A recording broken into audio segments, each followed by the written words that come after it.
Today we're going to be talking about trauma assessments in the setting of a first arriving two-person crew. First and foremost, let's talk about our goal. A lot of this goal is the concept of that time standard to definitive care.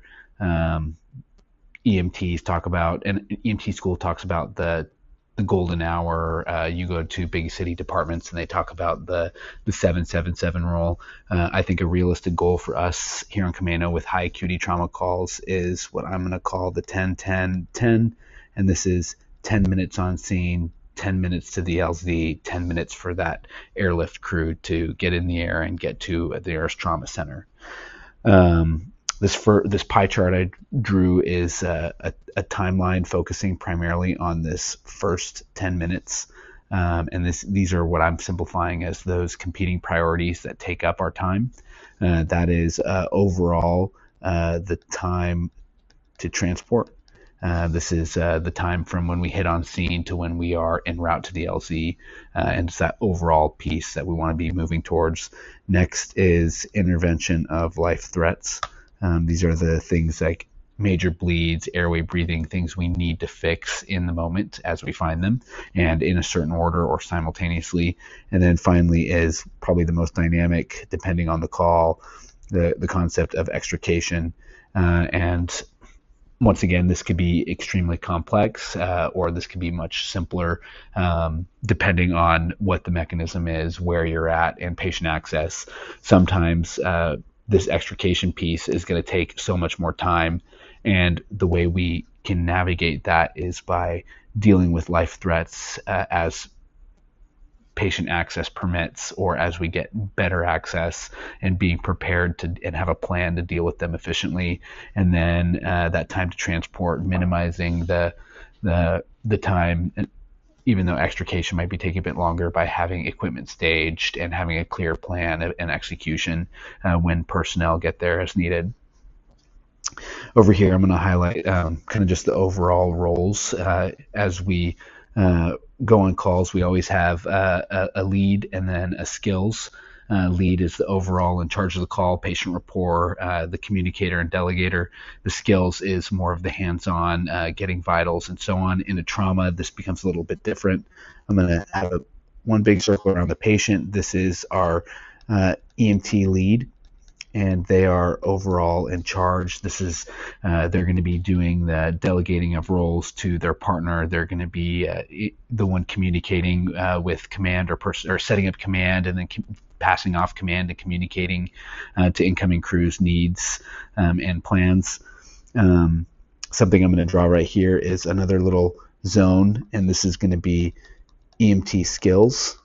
And essentially, as a lead and skills duo, the lead is so task saturated and has so much to do, and there's so much of the kind of these CBT sheets that we want to get through, these guidelines we have for trauma. And in the real world, we delegate this and use our partner. So what I'd be doing is I'd be assigning my skills or my partner to the head, and from there I'm going to be communicating with them as they assess level of consciousness. They assess our airway patency and breathing, whether it's they're ventilating enough or ventilating at all, and then they're starting to solve those issues, and they're also then in a perfect position to deal with C-spine. Leaving the lead to then take over the rest of the rapid and then extrication plan and then secondary assessment. Moving into the primary or rapid assessment, there's so many different algorithms and acronyms. The one I like best is XABCDE. There is also the MARCH acronym, which is essentially the same thing. But really, basically what this looks like in the approach of a rapid trauma exam or primary trauma exam is you're showing up. X stands for massive hemorrhage or exsanguinating bleeding. This is something, of course, you're doing your blood sweep, and as you find it, you fix it now, right away. Airway breathing, this is where I would hope my EMT skills member is taken care of, and I'm communicating with them. This is, do we have a patent airway? Is their breathing adequate and respiratory rate adequate? Do I need to start supplementing that with more O2?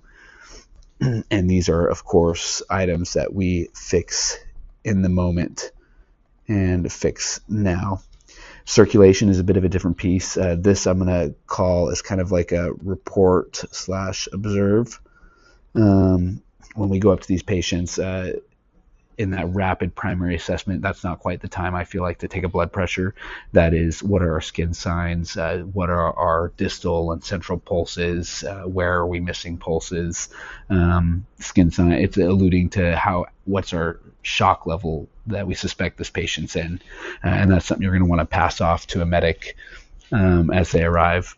D is disability or debrain, and this is kind of a hybrid of both fix and report / observe, because this is kind of assessing, okay, our CMS, suspected head bleed, pupils, level of consciousness. I'm also going to throw in, this is also where if we start to suspect any of those are compromised, then and then also based on mechanism, this is where we're going to be throwing in a C-spine, and our partner that's up at the head dealing with airway breathing is going to be helping hold that C-spine, and then we're going to be getting the backboard and pelvic splint ready. And the final one is E, and that's expose and environment. And this is once again a fix now, and this is we are not truly evaluating our patients unless we're getting them down to skin. And then in those initial stages, lifting shirts, starting to cut clothes. And then for that environment piece, we want to prevent hypothermia, the trauma triad of death, and keeping them warm and having blankets staged. The secondary assessment piece, which is also important, but I would call secondary, is something that I would want to save for once we have this patient in the back of the rig, and then we're in kind of that next 10-minute window en route to the LZ or definitive care. Another quick point, backboarding patients and backboarding straps always have, I'm going to also throw in the pelvic splint in there, always have the pelvic splint staged. If we're suspecting that we need a backboard, most likely we're going to need the splint as well. Studies show that that's often missed. And then remembering, something we've noticed is remembering the order of how we do the straps and having to communicate that, especially in assessment and CBTs, but then also just in real life, being an effective team, closed loop communication, torso, pelvis, legs, and then head. Yeah, the following thing you're about to see is a video of Josh and I trying our best to follow the CBT sheet, but also a more realistic flow trauma assessment. I will say right away, you'll notice that I did not verbalize assessing for a pulse, but you see me reach over and feel for a carotid. I should have verbalized in drill scenario land that I did feel a pulse, but that it was weak and rapid. And that's what I was envisioning for this patient. And then the next thing you'll notice is that, and I say it at the end, but this patient's unconscious, unresponsive, and we are unable to get a sample or history because there's no bystanders. But we always want to try our best on these calls. And the dispatch for this call is going to be a 70s John Doe fall second story from a roof. And Josh and I are aid 103 and a first in unit. Okay, ICOM aid 103 en route 123 Easy Street. Josh and I were just dispatched to 70-year-old fall from a second story off the roof. So we're going to be going code. Zone 1. Josh, while we're en route, some things we're thinking of are, is this gentleman on thinners? What did he land on? Like what type of surface? Let's grab our standard kits for trauma. Let's both go out. Let's get backboard, some blankets. I'll bring O2, suction, and trauma bag. Okay. So I'll bring spine bag and backboard. What size gloves are you? Medium. Medium. There you go. Right off the bat with this MOI, ICOM aid 103, let's go ahead and add engine 12, medic 104, and we will let our officer know if we have a red patient. That should be good right there.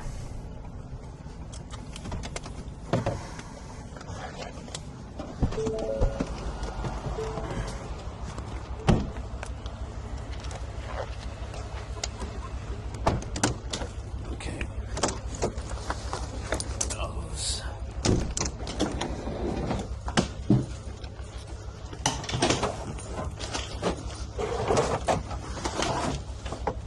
ICOM 8103 on scene.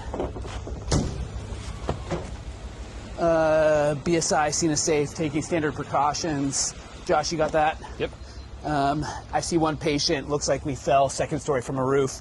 Doesn't look like there's any witnesses right now. Sir, can you hear me?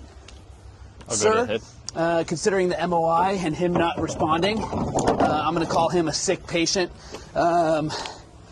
Units coming. This is 8103. We have a red patient advising for airlift. I'm going to just stage this backboard right next to him right away. Okay. Going through right away. He is not conscious. Sir, blown pupils. Quickly lift shirt. Josh, I'm not finding any major bleeds. Okay. And yeah, let's get that pelvic splint staged there on the backboard. I'm going to just quickly do a sweep on the back. Okay. Nothing right now. Let's just get him on there, and then we'll cut this once he's over. You want to take C-spine and then manage airway once we roll him? Yep. Okay. 3, 2, 1. Okay. Well, Josh, while you're up at the head, if you want to start bagging for him, because he is breathing only a couple times a minute here. Once again, noting the blown pupil. Pinpoint right side blown on the left. No vomit or secretions in the airway, so no need for suction. And I'm not feeling any instability of the chest there. And I'm just going to go ahead and cinch this down now. Nice and low.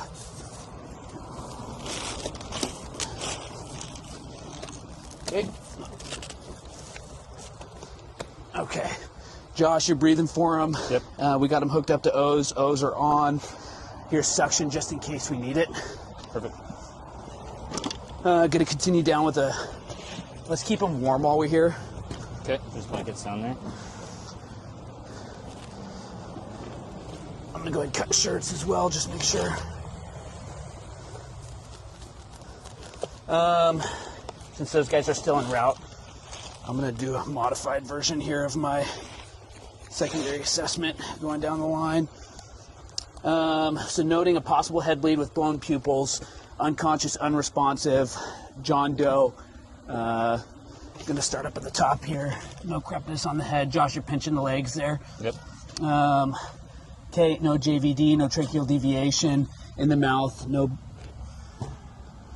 broken jaw right there, no battle scars, no battle signs, raccoon eyes. You know what? I'm going to throw C-collar on as well.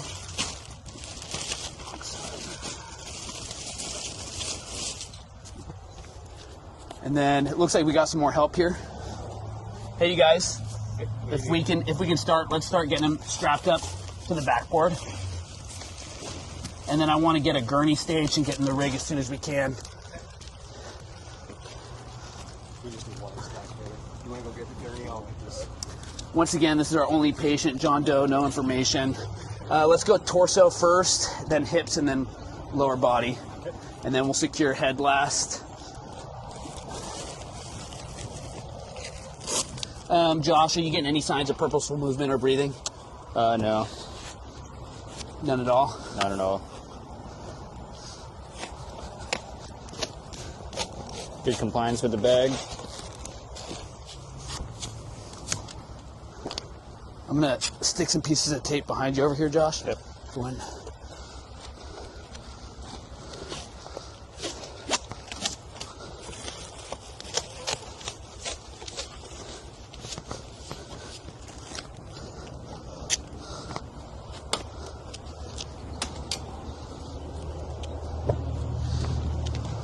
Okay. How are we doing on straps, Steven? Doing good. We're just about blue feet. Here a sec. If you want to start with the fit. And I'll get this side here.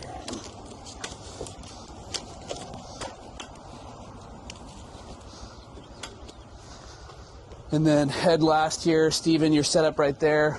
We have the rig being kept nice and warm. All right. Josh, are you ready? I gotta tape the head first. Okay. Tip head.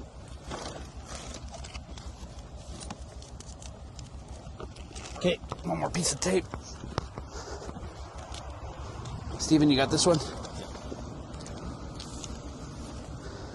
Foot under. Yep. All right, you guys, when we get in the rig, I'm going to want to do a more detailed assessment here. And then let's also get a full set of vitals. I know medics are going to want that. We're going to lift on Josh's count.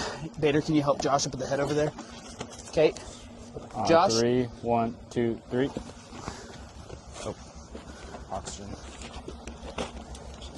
And then, yeah, I'm not even worried about that. We're just right to the rig over here. Josh, you go ahead and keep breathing for him. Yep. And we're going to move on your count. We have Our suction. Yep. Got airlift on the way. Captain or the medic should be handling that.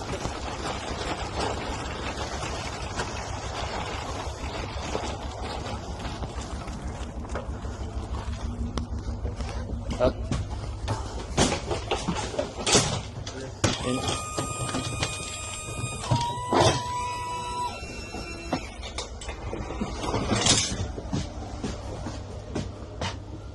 Okay, let's go ahead and get a full set of vitals. Lights. Chris, you want heat cranked in here? Okay, once again, continuing. Yeah, let's get the heat cranked. Go ahead, breathe for him. I need a stethoscope. I don't got one back here right now, but we'd listen to lung sounds.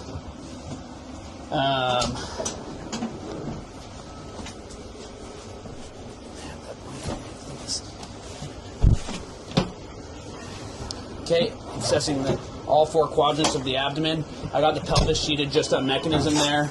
Chest, no instability, good chest rise and fall with bagging. Josh, no gag reflex or anything. I have it checked. If we can, let's consider an eye gel. Okay. And go ahead and throw that. Go ahead, breathe. Okay. Breathe. Breathe. Nothing in the gut. Both sides, I can hear clear, equal bilateral lung sounds. Got that stabilized here. Let's check the legs. Okay. Since he's not moving or responding at all, good pedal pulses on both sides. No deformities. Good radial pulses. I'm going to have you be my medic here. You coming in. No gag reflex. I'm taking the eye gel. Okay, yep. Perfect. No gag reflex. We're getting him set up for our medic. Looks like medic 104 is on scene. Hey, Chris, what do you got? Hey, Steven. This is approximate 70s. John Doe fell off the second story of the roof. No witnesses. Unconscious, unresponsive when we got here. Highly suspicious of a head bleed. We got a blown left pupil, pinpoint right. No gag reflex. We have him on an eye gel. Still working on getting a set of vitals. Okay. No other abnormalities found other Okay. than the head injury. Sounds good. We're just could probably stay in this medic unit, or we can swap over and we'll start heading to the LZ. I'll work on bilateral IV access, and we'll get set up for intubation as well. Sounds good. We'll go from there. A couple things we would add: if this patient had been conscious, we would have been more clearly assessing our sample OPQRST. This was a John Doe, no witnesses, no information able to obtain.